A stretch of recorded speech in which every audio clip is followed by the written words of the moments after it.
कौन कौन है आप? चुपचाप मेरे साथ चलती रहो। कि छूते ही वो डरावनी औरत की परछाई वो कहाँ गायब हो गई?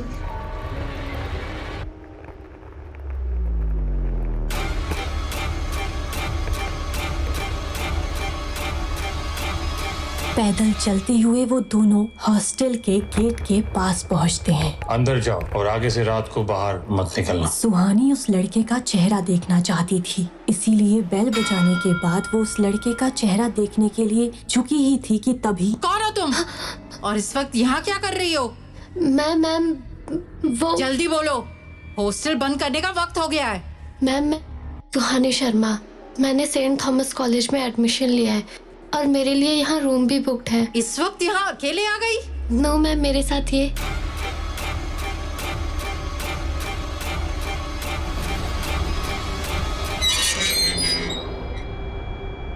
किसे ढूंढ रही हो तुम? जिसके साथ मैं यहाँ आई हूँ अभी तो यहीं था। यहाँ तो कोई नहीं है। जब मैं यहाँ आई तो तुम अकेली खड़ी थी।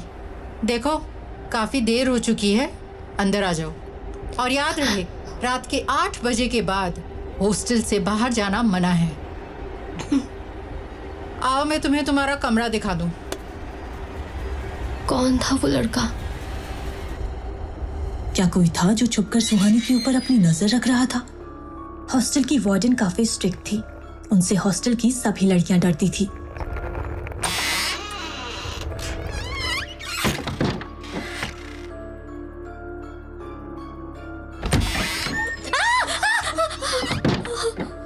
तो तुम मेरी नई रूममेट हो।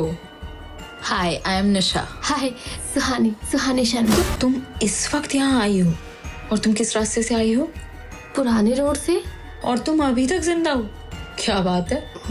तुम ऐसा क्यों कह रही हो? क्योंकि वो बहुत डेंजरस रास्ता है। आज तुम लकी थी, लेकिन हमेशा नहीं होगी। दोबारा रात को कभी उस रास्ते से मत जाना। क्यों? ऐसा क्या है वहाँ? उस रोड के पास एक कुआं है जिसे विशिंग वेल कहते हैं। यहाँ के लोगों का मानना है कि वो जगह हॉन्टेड है। क्या सच में ऐसा है? मुझे नहीं पता, लेकिन लोग ऐसा कहते हैं। पर एक बात तो है कि लगभग रोज सुबह किसी न किसी की लाश जरूर मिलती है। यहाँ की पुलिस भी रात को वहां जाने से डरती है। क्या तुम्हें भी डर लगता है वहां जाने से? निशा तो गहरी नींद में सो गई थी, लेकिन सुहानी को नींद नहीं आ रही थी। बार बार उसके दिमाग में उस परछाई और उस लड़के का ख्याल आ रहा था। आखिर था कौन वो लड़का? उसके आने से वो परछाई कहाँ चली गई थी? कहीं वो परछाई मुझे मारने तो नहीं आई थी? वो लड़का, उसने मुझे क्यों बचाया होगा? दूसरी तरफ पुरानी रोड के पास वाले कुएं पर एक औरत पहुंचती है। उसके एक हाथ में एक छोटा कैमरा और दूसरे हाथ में एक टॉर्च था। ऐसा लग रहा था कि वो कुछ छानबीन करने के लिए वहां आई है।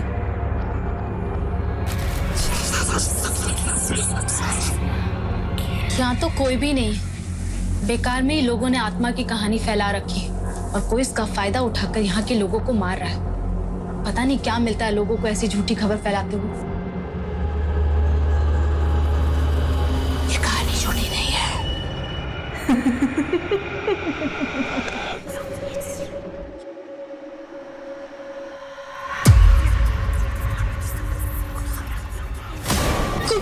कौन हो तुम? डर के कारण सुहानी की नींद टूट जाती है। वो देखती है कि निशा गहरी नींद में सो रही है और खुद से कहती है, ओह गॉड, कितना भयानक सपना था।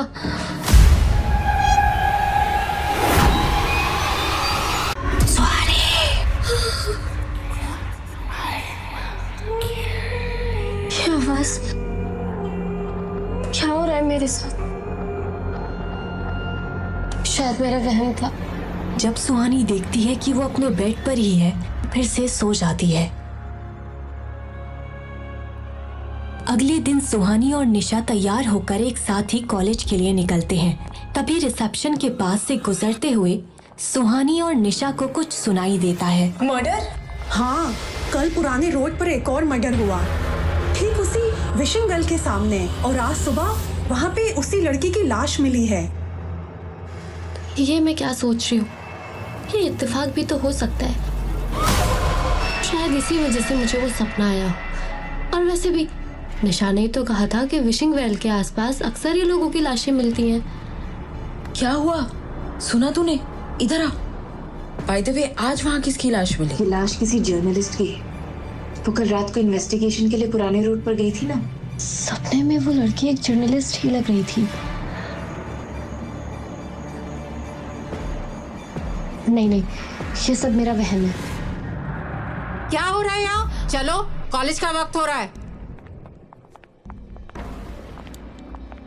देखा कितनी लकी हो तुम, वरना वो लाश तुम्हारी भी हो सकती थी। एग्जैक्टली। कल रात उस लड़के ने मेरी मदद नहीं की होती ना, तो शायद लाश मेरी ही होती। हाँ? कौन सा लड़का? निशा का सवाल सुन सुहानी थोड़ा संकोच करती है। वो निशा को इस बारे में बताना नहीं चाहती थी। क्या बात है, कल रात जंगल में तुम्हें कोई हीरो मिल गया? दिखता कैसा था? हैंडसम था। तुमने मुझे बताया क्यों नहीं? कुछ भी। अब ये चले बहुत कॉलेज। गलत बात है। आप फिर निशा सुहानी को और परेशान नहीं करती और वो दोनों कॉलेज के लिए निकल जाते हैं। लेकिन कॉलेज की ओर जाते समय सुहानी को ऐसा लगता है कि जैसे कोई छुपकर उसे देख रहा है। सुहानी, क्या हुआ? चल। हिमालय की वादियों में सेंट थॉमस कॉलेज बहुत खूबसूरत जगह पर था। ये कॉलेज हिमाचल प्रदेश का सबसे बड़ा कॉलेज है। यहाँ के स्टूडेंट्स या तो बहुत अमीर होते थे या बहुत इंटेलिजेंट। निशा बहुत अमीर थी और सुहानी इंटेलिजेंट, इसीलिए सुहानी को यहाँ एडमिशन मिल पाया था। वो आगे चलकर एक IAS ऑफिसर बनना चाहती थी।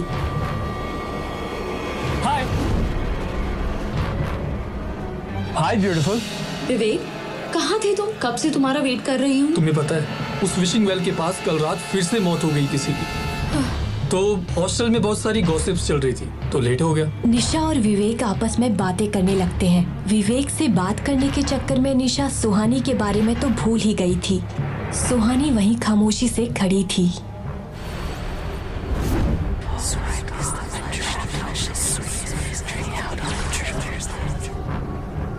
वो ध्यान लगाकर समझने की कोशिश करती है कि वो आवाज कहाँ से आ रही है और उस आवाज का पीछा करते हुए कॉलेज के पीछे चली जाती है।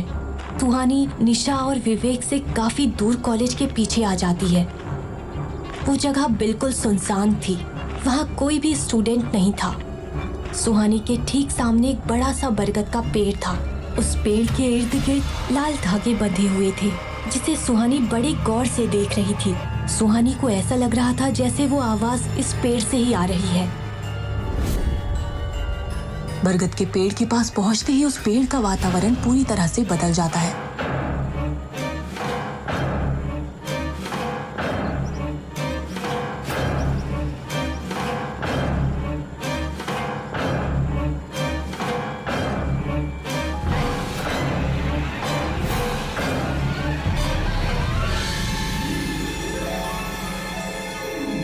निशा के छूते ही सुहानी उसकी तरफ मुड़ती है। ऐसा लग रहा था कि वो अब तक होश में नहीं थी। पेड़ के आसपास का माहौल फिर से नॉर्मल हो जाता है। तुम इधर उधर क्या देख रही हो और तुम यहाँ क्या कर रही हो? सुहानी कोई जवाब नहीं दे पाती है क्योंकि उसे खुद कुछ समझ नहीं आ रहा था कि वो वहाँ कैसे पहुँच गई। तुम्हें यहाँ नहीं आना चाहिए था। यहाँ स्टूडेंट्स का आना मना है। ये पेड़ हॉन्टेड है। हॉन्टेड? वो छोड़ो ना ये सब, मुझे तुम्हें किसी से मिलवाना है। सुहानी और निशा के जाते ही उस जगह का माहौल फिर से बदल जाता है और जोरों से किसी के हंसने की आवाज वहाँ गूंजने लगती है। Vivek, meet my roommate Suhani and Suhani meet my boyfriend Vivek. Hi Suhani, nice to meet you. आज कॉलेज में हर जगह कल रात हुए हादसे की बात हो रही थी। वो जर्नलिस्ट कॉलेज भी आई थी ना? हाँ, और वो विशिंग वेल के बारे में कुछ पूछ रही थी। निशा, उस कुएं को विशिंग वेल क्यों कहते हैं? तुम्हें पता नहीं है क्या? चलो मैं बताता हूँ। यहाँ के लोग मानते हैं कि उस कुएं के पास जाकर जो कुछ भी मांगो वो तुम्हें मिल जाता है। मिल तो जाता है, लेकिन उसके बदले में कुछ ऐसा छीन लिया जाता है जो तुम्हें बहुत प्यारा होता है। कहते हैं वहाँ सालों से एक आत्मा रहती है जो लोगों की विशेष पूरी करती है। पता नहीं विशेष पूरी होती है या नहीं, लेकिन कम से कम शिमला के लोग तो बिल्कुल नहीं जाते। सुहानी को ये कहानी काफी दिलचस्प लग रही थी। वो इस बारे में और भी जानना चाहती थी, लेकिन निशा उसे क्लास में चलने के लिए कहती है। सुहानी, निशा और विवेक एक साथ क्लास की तरफ बढ़ जाते हैं। तभी एक लग्जरी कार कॉलेज कैंपस में आकर रुकती है। उस कार के वहाँ आते ही कॉलेज कैंपस में बिल्कुल खामोशी छा जाती है। जब कार का दरवाजा खुलता है तो उसके अंदर से एक बहुत खूबसूरत औरत बाहर आती है। वो दिखने में इतनी खूबसूरत थी कि लड़के ही नहीं बल्कि लड़कियां भी उसे देखती रह जाती हैं। वो औरत कार से उतरकर कॉलेज के अंदर जाती है। चलते हुए वो औरत सुहानी के पास से गुजरती है तो वो सुहानी को एक नजर देखकर आगे बढ़ जाती है। उस औरत को देखकर सुहानी को अजीब सी बेचैनी हो रही थी। उसके वहां से जाने के बाद सभी चैन की सांस लेते हैं। ये लो, फिर से आ गई मैडम। हाँ, आएगी भी क्यों नहीं, कल पुराने रोड पर मर्डर जो हुआ है। ये है हमारी कॉलेज की ट्रस्टी मिस पद्मिनी सिंघानिया। ये बहुत ही अजीब है यार। कुछ लोगों का मानना है कि ये इस शहर में तभी दिखती है जब विशिंग वेल के पास किसी की मौत होती है। लेकिन सुहानी के फिर कुछ कहने से पहले ही निशा उसे और विवेक को क्लास के अंदर ले जाती है। सुहानी ये सोचकर परेशान हो रही थी कि कॉलेज की ट्रस्टी पद्मिनी सिंघानिया, जिन्हें वो आज पहली बार मिली है, वो उसे अजीब तरह से घूर क्यों रही थी।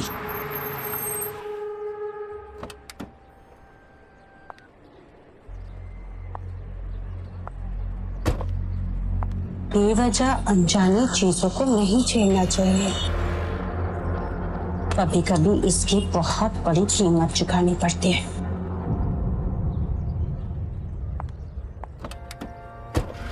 ये अभी अभी क्या बकवास करके गई? वही तो मैं सोच रही हूँ। छोड़, चल।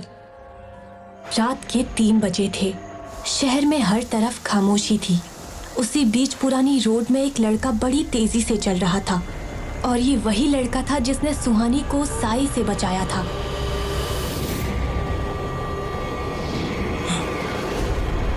क्यों बचाया तूने उसे? प्लीज मासूम लोगों की जानें लेना बंद करो।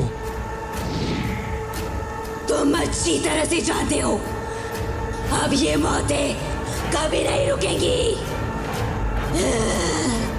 अब मैं तुम्हें ये जाने लेने नहीं दूंगा।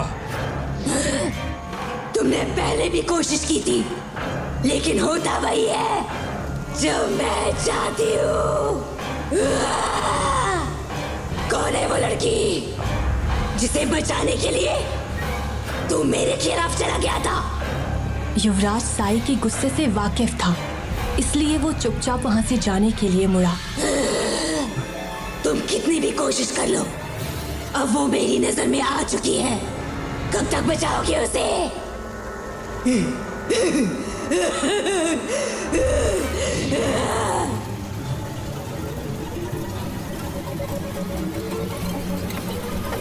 मेरी मदद करो, मुझे बचाओ यहाँ से, मेरी मदद करो।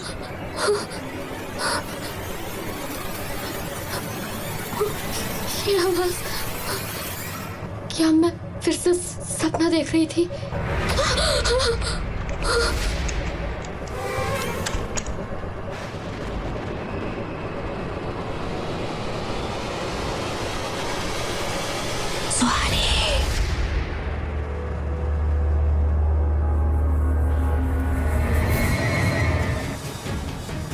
क्या उस साई ने उसे फिर से अपने वश में कर लिया था? आखिर क्यों पड़ा है वो साया सुहानी की जान के पीछे? कौन है वो लड़का? आखिर क्या रिश्ता है उसका उस साई से? सब लोग इतने घबरा क्यों गए? अगर तू चाहती है कि तुझे इस कॉलेज से ना निकाला जाए तो अगले 1 घंटे तक ना एकदम चुप रहो, शांत। क्यों? अरे क्यों क्या? अरे क्या तुम? Good morning sir. Good morning. Sit down please. Yuvraj sir की आवाज तो बिल्कुल उसी लड़के जैसी है। डरो मत, मेरे साथ चलो। जिसने पुराने रोड पर मुझे उस साई से बचाया था। क्या सुहानी को पता चल जाएगा कि उसे साई से बचाने वाला कोई और नहीं बल्कि युवराज सर थे? मेरी मदद करो, मुझे बचाओ यहाँ से, मेरी मदद करो। ये आवाज,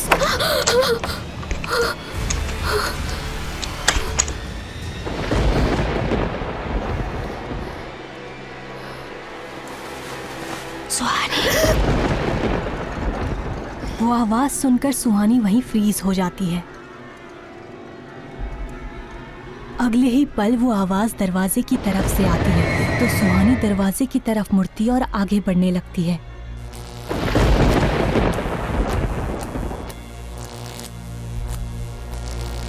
ऐसा लग रहा था जैसे वो आवाज सुहानी को आकर्षित कर रही हो।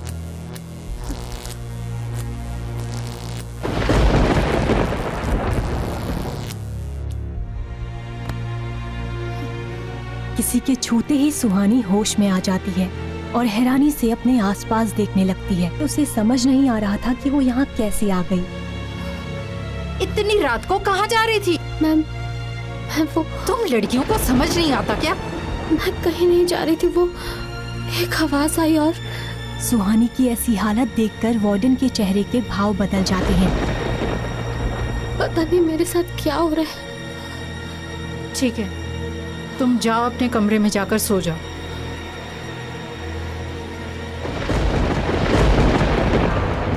कहीं इस लड़की के साथ वही तो नहीं हो रहा जो सृष्टि के साथ हुआ था? कहीं इस लड़की का अंजाम वही तो नहीं होगा जो सृष्टि का हुआ था? इधर सुहानी अपने कमरे में आकर सो जाती है। उसे इस बात का बिल्कुल भी अंदाजा नहीं था कि उसके कमरे की खिड़की के पास कोई खड़ा उसे ही देख रहा था। सुबह हो गई थी लेकिन निशा और सुहानी अभी भी गहरी नींद में सो रहे थे। तभी उनके कमरे के दरवाजे पर कोई दस्तक देता है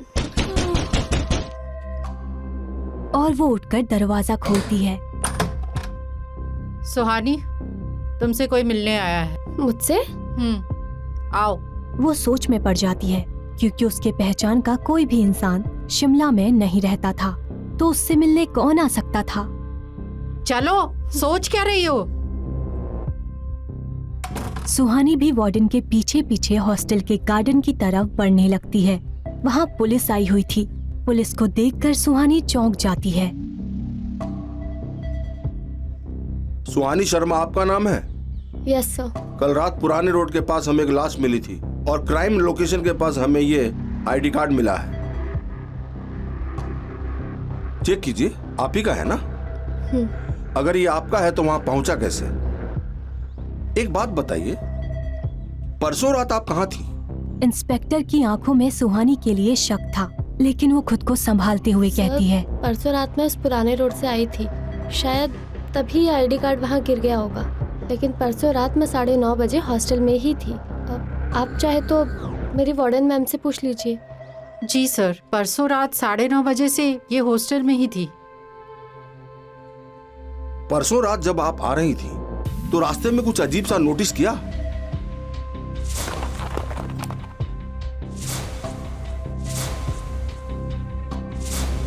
नो सर, मैंने कुछ अजीब नहीं देखा। सुहानी जानती थी कि जो भी उसने पुराने रोड पर देखा था उस बात पर कोई भरोसा नहीं करेगा। ठीक है, आप जा सकती हैं। Thank you sir. इसलिए सुहानी वो बातें पुलिस से शेयर नहीं करती। इस लड़की पर नजर रखना, कहाँ जाती है, किससे मिलती है, क्या करती है, ये सारा रिकॉर्ड मुझे चाहिए। कुछ देर बाद सुहानी निशा के साथ कॉलेज चली जाती है। तभी कार से एक हैंडसम लड़का बाहर निकलता है। उसकी पर्सनैलिटी बहुत शानदार थी। पूरे कॉलेज की नजर उस लड़के पर जाकर रुक जाती है।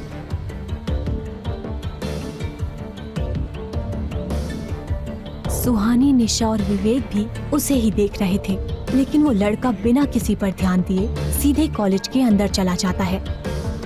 उसके जाने के बाद सारी लड़कियां उसके बारे में बातें करने लगती हैं, लेकिन कोई था जो उस लड़के को देखकर खुश नहीं था। निशा, ये लड़का कौन है? इस पे ध्यान ना दो तो ही अच्छा है। ये हमारे कॉलेज के प्रोफेसर हैं, मिस्टर युवराज दीवान। इनके पापा कॉलेज के ट्रस्टी हैं, मिस्टर यशवंत दीवान। वैसे तो सर एक बिजनेसमैन है, लेकिन पढ़ाना इनकी हॉबी है, इसलिए कॉलेज में पढ़ाने आ जाते हैं। लेकिन निशा इतना क्यों चिढ़ रही है युवराज सर से? हम कॉलेज अटेंड कर लें या फिर तुम दोनों को बकवासी करनी है? विवेक और सुहानी निशा के गुस्से को देखते हुए आगे कुछ नहीं कहते। सुहानी अपने कुछ पर्सनल रीजंस की वजह से 3 महीने लेट कॉलेज आई थी। वो इस बात से बिल्कुल अनजान थी कि 3 महीने पहले यहाँ क्या हुआ था। कुछ ही देर में वहाँ किसी के तेज कदमों की आहट सुनाई देती है। अरे सब लोग इतने घबरा क्यों गए? अगर तू चाहती है कि तुझे इस कॉलेज से ना निकाला जाए तो अगले 1 घंटे तक ना एकदम चुप रहो, शांत। क्यों? अरे क्यों क्या? अरे क्या तुम? इससे पहले विवेक इस बात का जवाब दे पाता, good morning sir. Ram please. जैसे ही सुहानी युवराज की आवाज सुनती है वो शॉक्ड रह जाती है और आंखें फाड़कर युवराज को देखने लगती है। युवराज सर की आवाज तो बिल्कुल उसी लड़के जैसी है जिसने पुराने रोड पर मुझे उस साई से बचाया था। डरो मत, मेरे साथ चलो। युवराज की हाइट और कद काठी बिल्कुल उस लड़के के जैसी ही थी। लेकिन ऐसा कैसे हो सकता है? युवराज सर आधी रात को उस हॉन्टेड प्लेस पर क्यों जाएंगे? सुहानी यही सब सोच रही थी कि तभी युवराज स्ट्रिक्टली कहता है,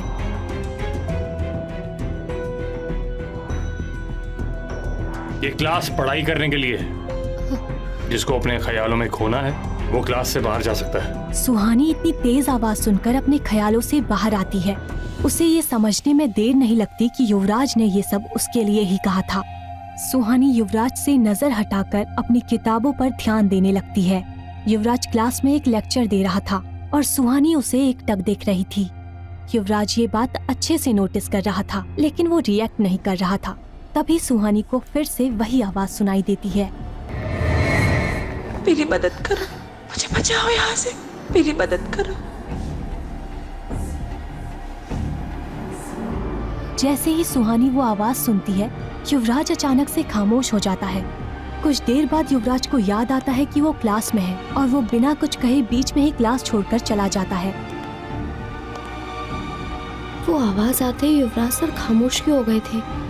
क्या उन्होंने भी वो आवाज सुनी?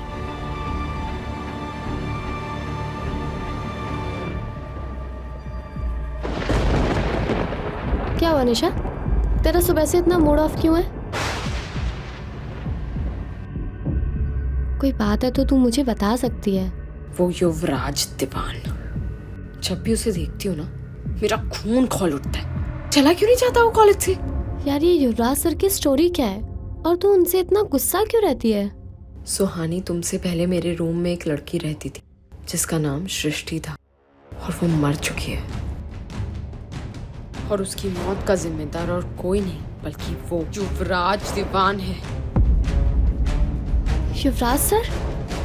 लेकिन कैसे? सृष्टि की मौत के जिम्मेदार युवराज सर कैसे हो सकते हैं? एक्चुअली युवराज ने... अब ये लाइट को क्या हो गया? वैसे ये भूतिया जगह कम थी डराने के लिए, जब लाइट भी चली गई। साइलेंस! क्या हो रहा है? इतना शोर क्यों हो रहा है? मैं लाइट चेक करवाती हूँ। Maintain silence. अच्छा निशा, आगे क्या हुआ? फिर कभी यार, आज मूड ठीक नहीं है और देख लाइट भी चली गई। सुहानी आज ही पूरी बात जानना चाहती थी लेकिन वो निशा का मूड देखकर उसे फोर्स नहीं करती है। डिनर के बाद निशा और सुहानी अपने रूम में आ जाते हैं। निशा गहरी नींद में सो चुकी थी। इस वक्त उसके दिमाग में निशा की कई बातें ही चल रही थी कि सृष्टि की मौत का जिम्मेदार युवराज दीवान है। अगर मैं सही हूँ तो उस रात युवराज सर ने मुझे उस साई से बचाया था, जबकि वो मुझे जानते भी नहीं थे। वो किसी की मौत की वजह कैसे हो सकते हैं? और आज वो ऐसे अचानक से क्लास से क्यों चले गए? क्या वो भी उन आवाज़ों को सुन सकते हैं जो मुझे सुनाई देती हैं? क्या इसी वजह से वो क्लास से चले गए? क्या युवराज भी उन आवाज़ों को सुन सकता था? आखिर क्यों बचाई थी युवराज ने सुहानी की जान? सुहानी यही सब सोच रही थी कि तभी उसकी नजर अपने कमरे की खिड़की पर जाती है। एक पल के लिए उसे ऐसा लगता है जैसे कोई खिड़की के बाहर खड़ा उसे देख रहा था। पहले तो वो थोड़ा घबरा जाती है, फिर हिम्मत करके उठती है और धीरे धीरे आगे बढ़ती है। वो खिड़की के पास जाकर बाहर की ओर देखती है लेकिन खिड़की के आसपास कोई भी नहीं था। सुहानी बाहर देखते हुए कहती है, शायद कोई चिड़िया होगी। वो खिड़की को बंद कर देती है और अपने बेड पर आकर सो जाती है। लेकिन खिड़की के बाहर एक आदमी खड़ा था जो एकटक सुहानी को देख रहा था। रात के 3 बज रहे थे। पूरे शहर में अंधेरा और सन्नाटा छाया हुआ था। उस घने अंधेरे के बीच पहाड़ी पर बना सेंट थॉमस कॉलेज बहुत डरावना दिख रहा था। कॉलेज के पीछे सुहानी उसी बरगद के पेड़ के पास खड़ी उसे एकटक देख रही थी। वो उस आवाज को सुनने की कोशिश कर रही थी जो बरगद के पेड़ से आ रही थी। इस बार सुहानी को वो आवाज बिल्कुल साफ सुनाई दे रही थी। वो आवाज बस एक ही बात कह रही थी, प्लीज मेरी मदद करो, मुझे आजाद कर दो। सुहानी उस पेड़ को देखते हुए कहती है, कौन हो तुम यहाँ कैसे फंस गई हो और मैं तुम्हें कैसे आजाद कर सकती हूँ? वो आवाज सुहानी से कहती है, तुम इस पेड़ पर बंधे हुए लाल धागे को। सुहानी इतना ही सुन पाई थी कि तभी कोई पीछे से उसके कंधे पर हाथ रख देता है। सुहानी फौरन पीछे मुड़कर देखती है तो वहां युवराज खड़ा था। युवराज को देखकर सुहानी बुरी तरह से डर जाती है, लेकिन फिर उसकी नींद खुल जाती है। सुहानी पर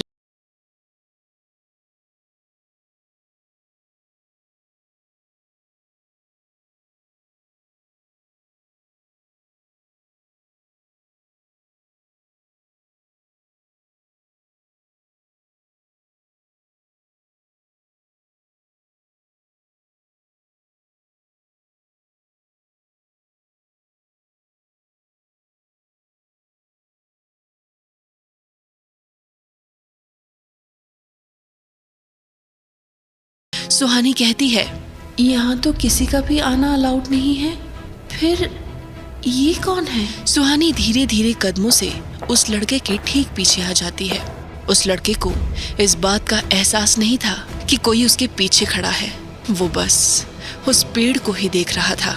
वो लड़का पेड़ को देखते हुए कहता है, सॉरी सृष्टि, तुम्हारी इस हालत का जिम्मेदार मैं हूँ। ये सुनकर सुहानी चौंक जाती है। वो समझ जाती है कि उसके सामने खड़ा लड़का युवराज ही है। वो युवराज की आवाज को अच्छे से पहचानती थी। फिर सुहानी अपने मन में कहती है, युवराज सर यहाँ क्या कर रहे हैं और वो माफी किससे मांग रहे हैं? अभी अभी उन्होंने सृष्टि का नाम लिया, तो क्या निशा सच कह रही है? सृष्टि की मौत के जिम्मेदार युवराज सर है? सुहानी इसी सोच में डूबी हुई थी। तभी युवराज पीछे मुड़ता है तो अपने ठीक सामने सुहानी को देखकर वो चौंक जाता है। उसे सुहानी के वहां होने की उम्मीद नहीं थी। सुहानी को देखकर युवराज के चेहरे का गिल्ट गुस्से में बदल जाता है। अब सुहानी भी घबरा जाती है। उसे समझ नहीं आ रहा था कि वो युवराज से क्या कहे। युवराज अपनी सख्त आवाज में कहता है, तुम यहाँ क्या कर रही हो? युवराज की आवाज सुनकर सुहानी और डर जाती है और सोचने लगती है कि युवराज से क्या कहे। तभी उसे कुछ याद आता है और वो अपनी घबराहट छुपाते हुए कहती है, सर वो मुझे आपको थैंक्स कहना था। युवराज उसी अंदाज में कहता है, क्यों? तो सुहानी जवाब देती है, उस रात मेरी जान बचाने के लिए। युवराज अनजान बनकर कहता है, What do you mean? मैंने तुम्हारी जान कब बचाई? युवराज सुहानी को इस तरह से देख रहा था जैसे इससे पहले उसने सुहानी को देखा ही नहीं हो। सुहानी उसे हैरानी भरी नजरों से देख कहती है, सर उस रात पुरानी रोड पर जब मैं अकेली हॉस्टल जा रही थी और कोई मेरा पीछा कर रहा था, तब आपने ही मुझे हॉस्टल तक सेफली छोड़ा था। युवराज सुहानी की आंखों में देखते हुए कहता है, तुम्हें अपने दिमाग का इलाज कराने की जरूरत है, मैं तुम्हें जानता भी नहीं। ये कहकर युवराज वहाँ से जाने लगता है। युवराज ने अभी 2-3 कदम ही आगे बढ़ाए थे, तभी सुहानी पीछे से कहती है, मुझे भी वो आवाजें सुनाई देती हैं।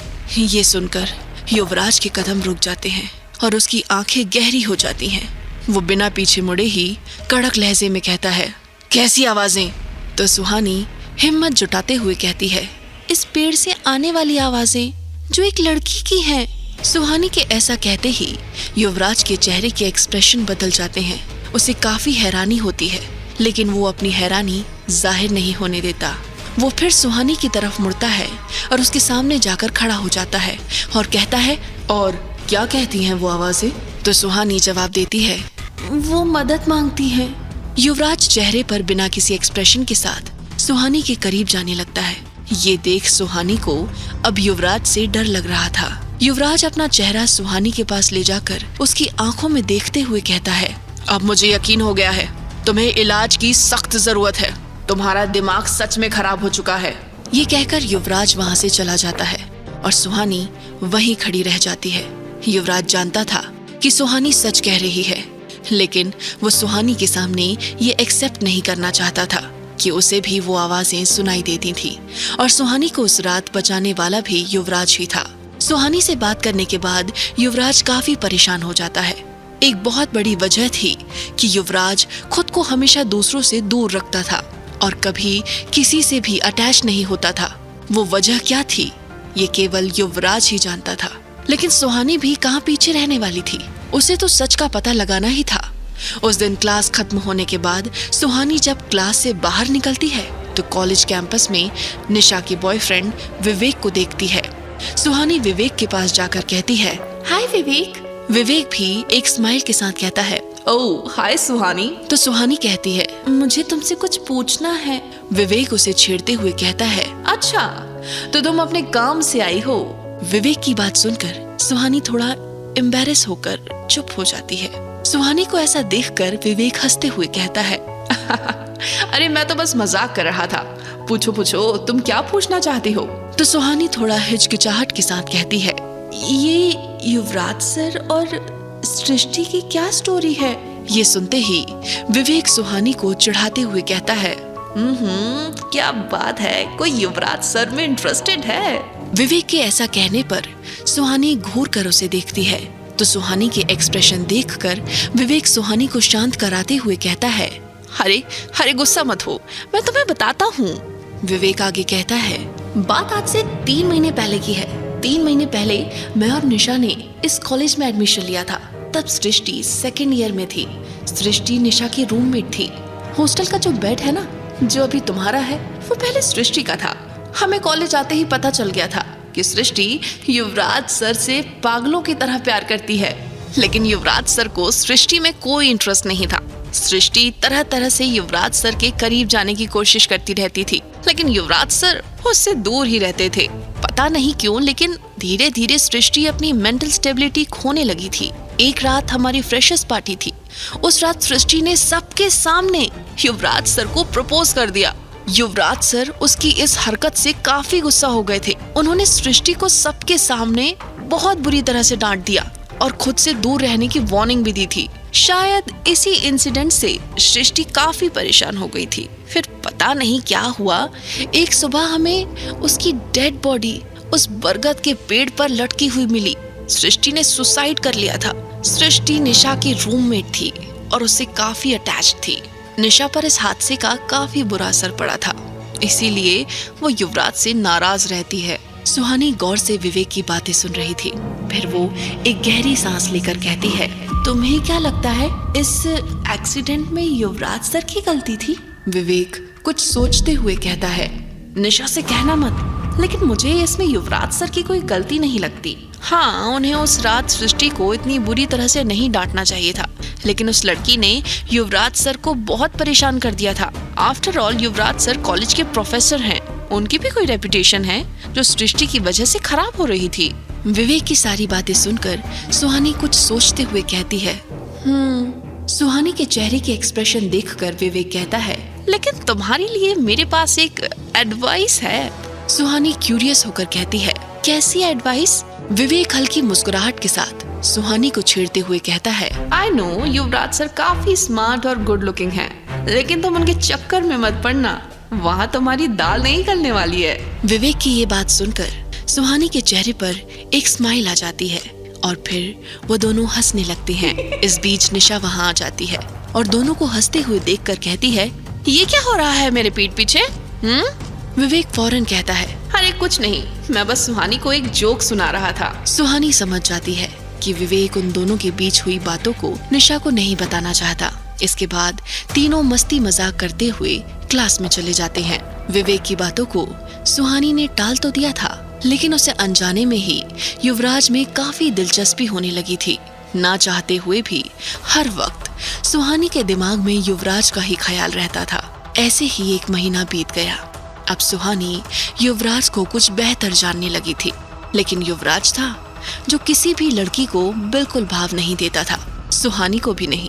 सुहानी को अभी भी उस पेड़ के सपने आते थे, लेकिन हमेशा उसके सपने बीच में ही टूट जाते थे।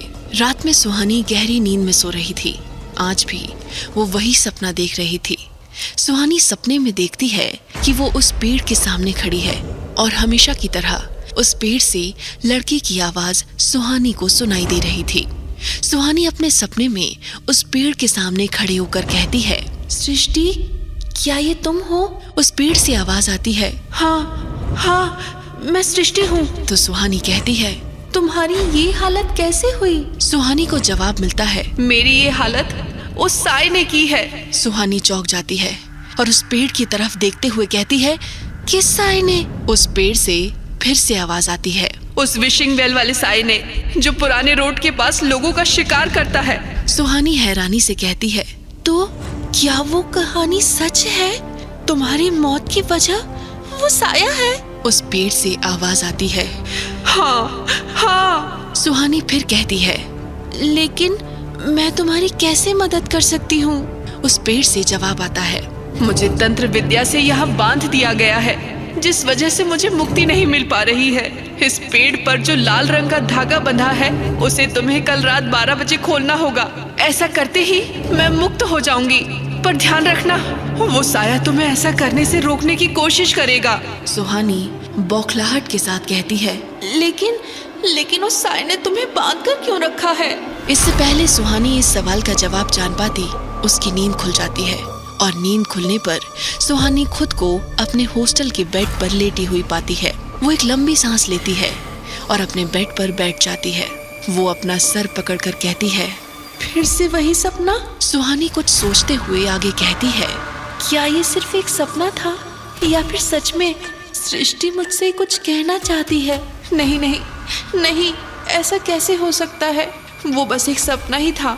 हाँ, सपना ही था। मैं आजकल कुछ भी सोचने लगी हूँ। एक काम करती हूँ, मैं फिर से उस पेड़ के पास जाकर देखती हूँ, शायद मुझे कुछ पता चल जाए। क्या सच में सुहानी सृष्टि को सुन सकती है या ये उसका वहम है? क्या हुआ था युवराज और सृष्टि के बीच, और क्या थी सृष्टि की मौत की वजह? अगले दिन कॉलेज पहुंचते ही सुहानी उस बरगद के पेड़ के पास चली जाती है।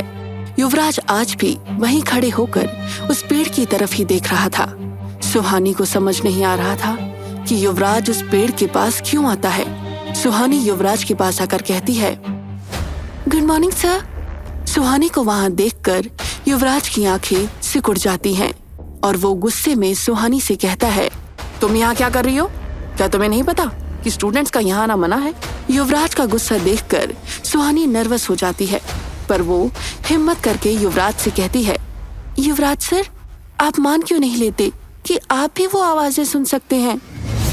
युवराज उसकी बात सुनकर चौंक ही जाता है, लेकिन वो सुहानी के सामने कुछ भी एक्सप्रेस नहीं करता है। युवराज को इस बात की उम्मीद नहीं थी कि सुहानी अब तक सृष्टि की आवाजें सुन पा रही है। फिर भी वो सुहानी को इग्नोर करके वहाँ से जाने लगता है।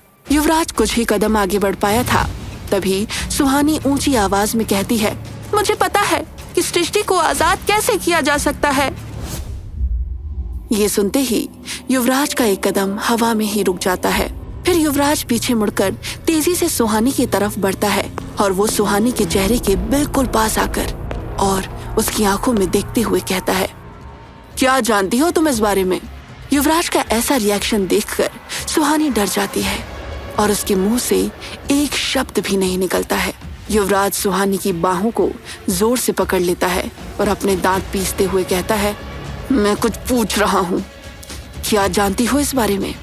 सुहानी हकलाते हुए कहती है, मुझे लगता है कि आज रात इस पेड़ पर बंधा वो लाल धागा खोलने से सृष्टि मुक्त हो जाएगी। ये सुनते ही युवराज एक झटके से सुहानी का हाथ छोड़ देता है, लेकिन उसकी नजरें अभी भी सुहानी के चेहरे पर ही टिकी हुई थीं। तो सुहानी हिचकिचाते हुए कहती है, क्या अब आपको मेरी बात पर यकीन हो रहा है? युवराज को सुहानी की बात पर यकीन तो था, लेकिन वो इनकार करते हुए कहता है, मैं पहले ही कह चुका हूँ, तुम्हें इलाज की जरूरत है। सुहानी खामोशी से वहीं खड़ी रहती है। फिर युवराज आगे कहता है, लेकिन अगर तुम्हें ये सब सच लगता है तो तुम्हारा पागलपन दूर करने के लिए आज रात को मैं ये धागा खोल दूंगा। युवराज खुद सृष्टि को आजाद करना चाहता था, लेकिन वो इस खतरनाक काम में सुहानी को शामिल नहीं करना चाहता था। युवराज ने पहले भी कई बार सृष्टि को आजाद करने की कोशिश की थी, लेकिन उसे रास्ता ही नहीं पता था। अब वो सुहानी के बताए तरीके को भी एक बार आजमाना चाहता था। वो नहीं जानता था कि ये तरीका काम करेगा या नहीं, लेकिन वो एक और बार कोशिश करना चाहता था। युवराज की बात सुनकर सुहानी कहती है, इसकी कोई जरूरत नहीं है। अगर ये मेरा वहम है तो मैं ही इसे दूर करूंगी। युवराज समझ जाता है कि सुहानी मानने वाली नहीं है, तो वो सुहानी से कहता है, ठीक है, तुम रात को आकर ये धागा खोल सकती हो, लेकिन सिर्फ तभी जब मैं तुम्हारे साथ रहूंगा। तुम इस कॉलेज की स्टूडेंट हो, यहाँ कई लोगों की मौत हो चुकी है। मैं नहीं चाहता कि किसी और स्टूडेंट के साथ कोई एक्सीडेंट हो। सुहानी कुछ देर सोचकर अपना सर हिला देती है और वो उस पेड़ को देखकर अफसोस के साथ कहती है, काश सृष्टि ने सुसाइड नहीं किया होता। युवराज धीमी आवाज में खुद से कहता है, उसने सुसाइड नहीं किया था। सुहानी युवराज की बात को साफ साफ सुन नहीं पाती है, तो वो कंफ्यूज होकर कहती है, क्या? कुछ नहीं। युवराज बात को टालते हुए कहता है। फिर सुहानी वहां से चली जाती है, लेकिन युवराज वहीं रुककर उस पेड़ पर बंधे लाल धागे को देखने लगता है। युवराज के मन में बार बार बस एक ही सवाल उठ रहा था, और वो सवाल ये था कि सुहानी सृष्टि को कैसे सुन सकती है। शाम के वक्त क्लास खत्म होने के बाद सुहानी और निशा वापस हॉस्टल की तरफ जा रहे थे। वो दोनों रोड पर ही चल रहे थे, तभी निशा किसी को देखकर रुक जाती है। सुहानी निशा को अचानक रुकता देखकर उससे कहती है, क्या हुआ निशा, तुम अचानक रुक क्यों गई? सवाल बंद करो और मेरे पीछे आओ। ये कहते हुए निशा रोड की दूसरी तरफ तेजी से जाने लगती है। सुहानी भी निशा के पीछे चलती जाती है, तो सुहानी देखती है कि रोड की दूसरी तरफ एक लेडी चल रही थी। निशा उस लेडी की तरफ अपना हाथ वेव करते हुए कहती है, एक्सक्यूज मी मिस। वो लेडी निशा की आवाज सुनकर रुक जाती है।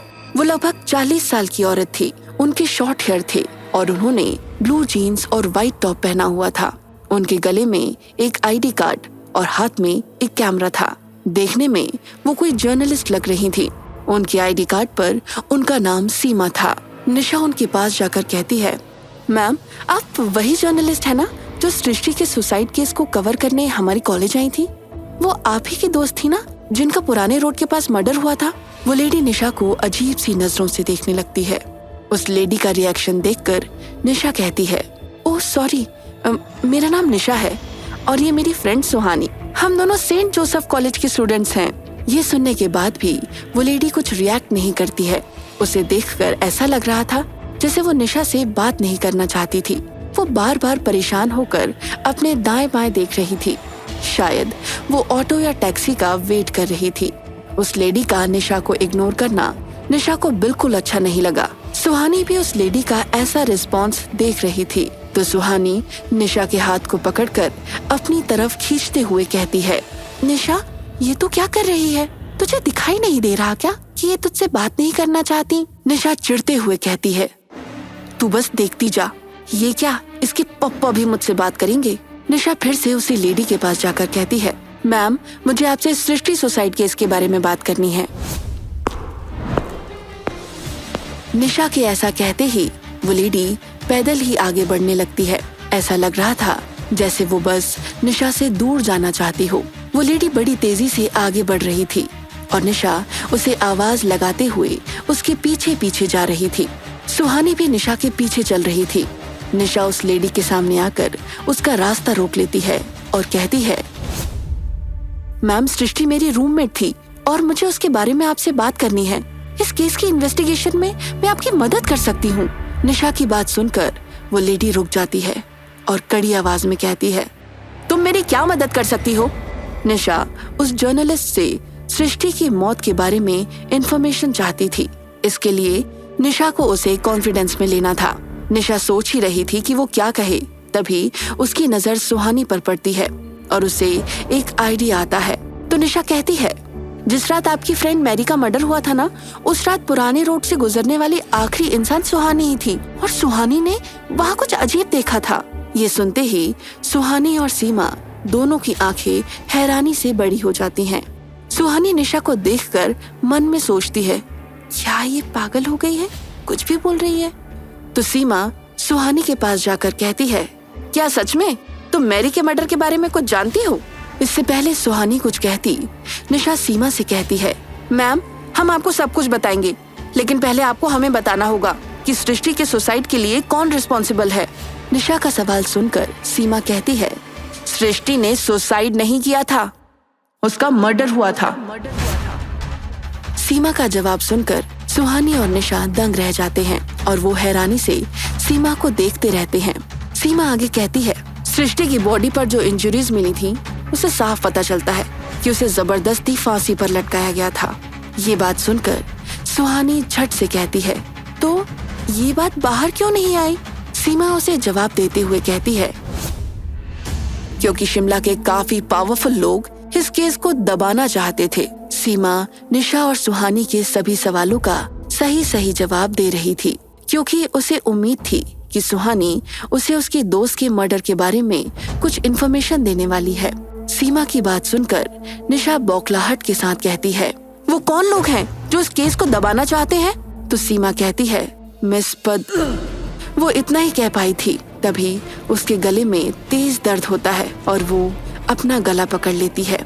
इससे पहले निशा और सुहानी कुछ समझ पाते, सीमा बेहोश होकर जमीन पर गिर जाती है। फिर निशा और सुहानी सीमा को हॉस्पिटल ले जाकर उसे एडमिट करा देते हैं और उनकी फैमिली को इन्फॉर्म करने के बाद वो दोनों हॉस्टल के लिए निकल जाते हैं। डॉक्टर ने सीमा को किसी भी तरह का स्ट्रेस देने के लिए मना किया था।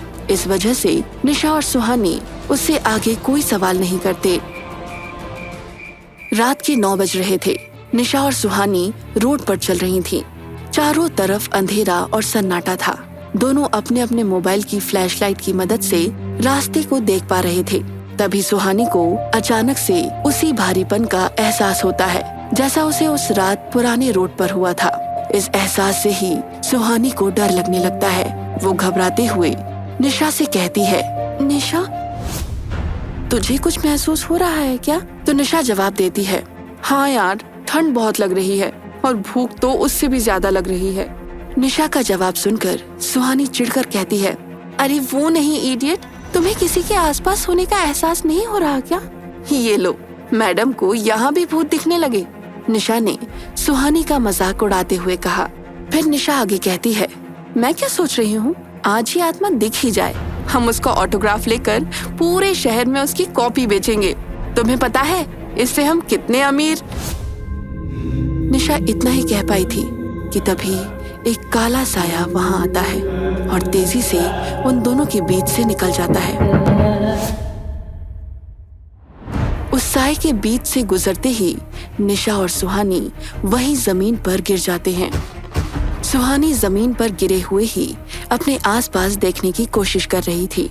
डर के मारी उसकी उठने तक की हिम्मत नहीं हो रही थी। सुहानी देखती है कि वो साया फिर से उसकी तरफ तेजी से आ रहा है। ये देखकर डर से उसके हाथ पांव फूल जाते हैं। जैसे ही वो साया सुहानी को छूने वाला होता है, उसी समय वहां एक तेज कार आकर रुक जाती है। उस कार के आते ही सब कुछ शांत हो जाता है और वो साया भी वहां से चला जाता है। सुहानी की नजर उस कार पर जाती है तो कार में से एक लड़का बाहर निकलता है। अंधेरे की वजह से उसका चेहरा दिख नहीं रहा था। सुहानी अपने मोबाइल की फ्लैशलाइट उस लड़के के चेहरे पर फोकस करती है तो देखती है कि वो लड़का युवराज था।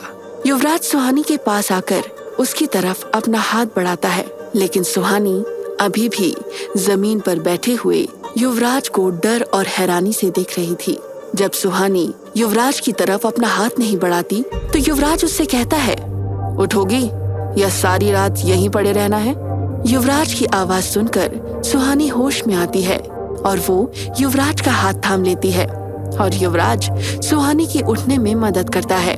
सुहानी युवराज से कहती है, युवराज सर, आज आपने मुझे फिर बचा लिया। फिर से युवराज अनजान बनकर कहता है, लेकिन सुहानी अपनी बात पर जोर देते हुए कहती है, सर आप मान क्यों नहीं जाते? उस रात पुराने रोड पर आपने ही मुझे बचाया था। युवराज उसकी बातों को इग्नोर करते हुए निशा की तरफ देखता है। निशा रोड पर बेहोश पड़ी थी। शायद वो शॉक की वजह से बेहोश हो गई थी। युवराज उसे उठाकर कार की पीछे वाली सीट में लेटा देता है और सुहानी को आगे की सीट में बैठने के लिए कहता है। फिर वो कार को हॉस्टल की तरफ बढ़ा देता है। युवराज खामोशी से ड्राइव कर रहा था और सुहानी फ्रंट सीट पर बैठी हुई थी। सुहानी बीच बीच में तिरछी नजरों से युवराज को देख रही थी। ये बात युवराज भी नोटिस कर रहा था। कुछ देर तक इसी तरह खामोश रहने के बाद सुहानी युवराज को देखकर कहती है, आज हमें वो धागा खोलना है। मुझे याद है, युवराज का जवाब आता है। फिर वो कुछ देर रुककर आगे कहता है, मुझे अभी भी लगता है कि तुम्हें वहाँ नहीं आना चाहिए। मैं ही उस धागे को खोल दूंगा। सुहानी युवराज की बात से असहमत होकर कहती है, नहीं, मैं भी वहाँ जाऊंगी। युवराज सुहानी को रोकने की कोशिश नहीं करता है। वो समझ चुका था कि सुहानी उसके रोकने से रुकने वाली नहीं है। युवराज देखता है कि सुहानी काफी परेशान थी। क्या हुआ? तुम कुछ ठीक नहीं लग रही हो। मुझे समझ नहीं आ रहा ये मेरे साथ क्या हो रहा है। क्या ये सच है या मेरी इमेजिनेशन है? कभी लगता है कि सृष्टि सच में है और वो मुझसे बात करना चाहती है, लेकिन कभी कभी लगता है कि मेरा दिमाग ही ये कहानियां बना रहा है। मुझे तो ये भी नहीं पता कि सृष्टि सच में उस पेड़ में कैद है या ये सब मेरा वहम है। अगर तुम श्योर नहीं हो तो फिर वो धागा क्यों खोलना चाहती हो? मैं बस ये अपने मन की तसल्ली के लिए करना चाहती हूँ। पिछले 1 महीने से मैं रोज सृष्टि की आवाजें सुनती हूँ और वो मुझसे मदद मांगती है। अगर सृष्टि सच में है तो मैं उसकी मदद करना चाहती हूँ, और यदि ये मेरा वहम है तो मैं खुद को इससे आजाद करना चाहती हूँ। युवराज आगे कुछ नहीं कहता। कुछ ही देर में वो तीनों हॉस्टल पहुंच जाते हैं। हॉस्टल वाले निशा को अंदर ले जाते हैं। Thank you Yuvraj sir. मैं तुम्हें 11:30 बजे पिक कर लूंगा। जवाब में सुहानी अपना सर हिला देती है और युवराज वहां से चला जाता है। कार में बैठने के बाद युवराज अपने मोबाइल से किसी को कॉल करता है। सुहानी शर्मा नाम है उस लड़की का। कल सुबह उस लड़की की नींद नहीं खुलनी चाहिए। ये कहकर युवराज कॉल कट कर देता है। 12 बजने में सिर्फ 10 मिनट बाकी थे। इस अंधेरी रात में वो बरगद का पेड़ बहुत ही भयानक दिख रहा था। सुहानी अब तक कॉलेज नहीं पहुंची थी। युवराज उस पेड़ के सामने था और उस लाल धागे को खोलने के लिए आगे बढ़ रहा था। तभी उसके कदम रुक जाते हैं। युवराज के चेहरे के भाव बदल जाते हैं और उसकी आंखों में गुस्सा उतर आता है। वो अपने सामने देखता है तो वो साया युवराज के सामने जमीन से कुछ ऊपर हवा में था। वो साया काले धुएं की तरह था, जिसकी शेप किसी इंसान के जैसी थी। उस घने अंधेरे के बीच वो साया बहुत ही भयानक दिख रहा था। उस साये से एक घुर्राती हुई आवाज आती है, तुम्हारी इतनी हिम्मत कि तुम मुझसे टकराने के बारे में सोचने लगे। युवराज बिना कुछ कहे अपना रास्ता बदल लेता है और तेजी से उस पेड़ की तरफ बढ़ता है, लेकिन वो काला साया फिर से पेड़ और युवराज के बीच आ जाता है। ये देखकर युवराज गुस्से से अपनी मुट्ठियां कस लेता है। तुम कितनी भी कोशिश कर लो, इसे मुझसे नहीं बचा सकते। तुमने इसे मार डाला, अब तो इसे आजाद कर दो। तुम जानते हो ऐसा नहीं हो सकता। उस साये के ऐसा कहते ही युवराज फिर से उस पेड़ की तरफ बढ़ने की कोशिश करता है, लेकिन तभी उसे एहसास होता है कि अब वो अपने कदम आगे नहीं बढ़ा पा रहा था। उसे ऐसा लग रहा था जैसे उसके पैर जमीन से चिपक गए हों। बहुत कोशिश करने पर भी वो अपनी जगह से हिल नहीं पा रहा था। अगले ही पल युवराज की बॉडी हवा में उठने लगती है। वो लगभग 15 से 17 फीट ऊंचाई पर हवा में चला जाता है। वो साया युवराज के बिल्कुल पास आकर कहता है, क्या अब भी तुम उस लड़की की आत्मा को आजाद करना चाहते हो? हाँ, और मैं उसे आजाद करके ही रहूंगा। युवराज के चेहरे पर डर के कोई भी भाव नहीं थे। ऐसा लग रहा था जैसे उसे अपनी जिंदगी की कोई परवाह ही नहीं है। युवराज के ऐसा कहते ही वो जोर से जमीन पर गिर जाता है। उस साये ने युवराज को नीचे पटक दिया था। युवराज फौरन उठ जाता है और फिर से उस पेड़ की तरफ बढ़ने लगता है। तुम्हारी इतनी हिम्मत! युवराज की हिम्मत देखकर उस साये का गुस्सा और भी बढ़ जाता है। युवराज फिर से हवा में ऊपर उठता है और नीचे जमीन पर गिर जाता है। इससे पहले कि युवराज उठकर खड़ा हो पाता, उसका दाहिना पैर हवा में उठता है और उसकी बॉडी जमीन में घसीटते हुए उस पेड़ से दूर जाने लगती है। ऐसा लग रहा था जैसे कोई अदृश्य शक्ति युवराज का पैर पकड़कर उसे वहां से ले जा रही है। वो साया हवा में आगे बढ़ रहा था और युवराज घसीटते हुए उसके पीछे जा रहा था। कुछ ही देर में साया युवराज को पुराने रोड पर ले आता है। युवराज वहां से जाने की कोशिश कर रहा था। कभी वो भागते हुए गिर जाता, कभी हवा में उठाकर पटक दिया जाता, तो कभी उसके रास्ते में पेड़ गिर जाता। युवराज के बहुत कोशिश करने के बाद भी वो साया उसे वहां से जाने नहीं देता और उलझाए रखता है। वो युवराज को बस कुछ वक्त तक वहीं रोक कर रखना चाहता था और यही कहते हुए काफी वक्त बीत जाता है। वो साया एक बार फिर से युवराज को हवा में उठाकर दूर फेंक देता है। युवराज एक बड़े से पेड़ से टकराकर नीचे गिर जाता है। तभी युवराज की रिस्ट वॉच का अलार्म बजता है। वो अपनी घड़ी देखता है और उसकी सांसें जैसे रुक सी जाती हैं। रात के 1 बज गए थे। वो वक्त जा चुका है जब तुम उसे आजाद कर सकते थे। अब ये रात 1 साल बाद आएगी। युवराज नफरत भरी निगाहों से उस साए को देखता है। उस लड़की को आजाद करने के लिए 1 साल बाद फिर से कोशिश करना। ये कहकर साया हवा में ही गायब हो जाता है। साए के जाने के बाद युवराज गुस्से में जोर से चीखता है। उसके चीखने की आवाज़ पूरे जंगल में गूंज जाती है। इस वक्त उसे खुद पर बहुत गुस्सा आ रहा था क्योंकि वो सृष्टि की कोई मदद नहीं कर पाया था। अगली सुबह युवराज आंखों में उदासी लिए उस पेड़ के सामने खड़ा था। उसकी नज़रें झुकी हुई थीं और मन में सिर्फ दुख और पछतावा था। लेकिन आज वहाँ युवराज को कुछ अजीब सा लग रहा था। आज वो सृष्टि की मौजूदगी महसूस ही नहीं कर पा रहा था और ना ही उसे सृष्टि की कोई आवाज़ सुनाई दे रही थी। युवराज उस पेड़ को गौर से देखता है तो उसकी आंखें हैरानी से चौड़ी हो जाती हैं। उस पेड़ पर वो लाल धागा भी नहीं था। वो धागा कहाँ है? पेड़ पर धागा ना देखकर युवराज ये तो समझ जाता है कि सृष्टि अब मुक्त हो गई थी, लेकिन वो ये नहीं समझ पा रहा था कि कैसे। युवराज हैरानी से उस पेड़ की ओर ही देख रहा था। तभी उसे पीछे से एक लड़की की आवाज सुनाई देती है। वो धागा मैंने खोला है। युवराज पीछे मुड़कर देखता है तो वहाँ सुहानी खड़ी थी। सुहानी को देखकर वो चौंक जाता है। सुहानी चलकर युवराज के पास आती है। युवराज सर, कल रात आप मुझे लेने क्यों नहीं आए? मैंने काफी टाइम तक आपका वेट किया। फिर जब आप नहीं आए तो मैंने खुद ही यहाँ आकर वो लाल धागा खोल लिया। युवराज इस वक्त इतना हैरान था कि कुछ कह ही नहीं पा रहा था। मुझे लगता है कि सृष्टि की आवाज, उसका सपना, ये सब मेरा वहम था। अगर वो सब सच होता तो कल रात में इतनी आसानी से वो धागा नहीं खोल पाती। शायद मैं सृष्टि की स्टोरी में इतना खो गई थी कि वो सब मुझे दिखाई और सुनाई देने लगा था। कल धागा खोलने के बाद मुझे अच्छी नींद आई और मुझे कोई सपना भी नहीं आया। युवराज खामोशी से सुहानी की सारी बातें सुन रहा था। उसके मन में इस समय यही सवाल चल रहा था कि कल नींद की दवा खाने के बाद भी सुहानी वहाँ कैसे पहुँच गई? अब निशा कैसी है? क्या उसे होश आया? हाँ, कल रात को उसे होश आया तो था। वो कुछ अजीब सी बातें कर रही थी। फिर वो मेरा खाना खा गई और फिर से सो गई। उसके बाद अब तक नहीं उठी है। सुहानी की बात सुनकर युवराज को सब कुछ समझ आ जाता है। सुहानी के खाने में नींद की दवा मिलाई गई थी जिसे निशा ने खा लिया था। कल रात सुहानी को उस साए ने इसलिए नहीं रोका क्योंकि उस वक्त वो साया युवराज के साथ उलझा हुआ था। इसका मतलब उस साए ने सुहानी को धागा खोलते हुए देखा ही नहीं था और अब सुहानी को साए से कोई खतरा नहीं था। युवराज इन्हीं ख्यालों में खोया हुआ था। युवराज सर, आपने बताया नहीं, कल रात आप मुझे लेने क्यों नहीं आए? युवराज होश में आता है। कल रात मैं सो गया था। I am sorry. सुहानी बस कहती है और वहां से चली जाती है। सुहानी को लग रहा था कि सृष्टि की आवाज उसका वहम था और युवराज उसकी ये गलतफहमी बनी रहने देना चाहता था। अगली सुबह सुहानी, निशा और विवेक कॉलेज कैंपस में खड़े बातें कर रहे थे। तभी एक बड़ी सी ब्लैक कार वहां आकर रुकती है और पद्मिनी सिंघानिया बाहर निकलती है। सभी की नज़र उस पर चली जाती है। उस कार के दूसरी तरफ से लगभग 55 साल का एक आदमी बाहर निकलता है और वो दोनों कॉलेज के अंदर चले जाते हैं। निशा, पद्मिनी सिंघानिया के साथ वो आदमी कौन थे?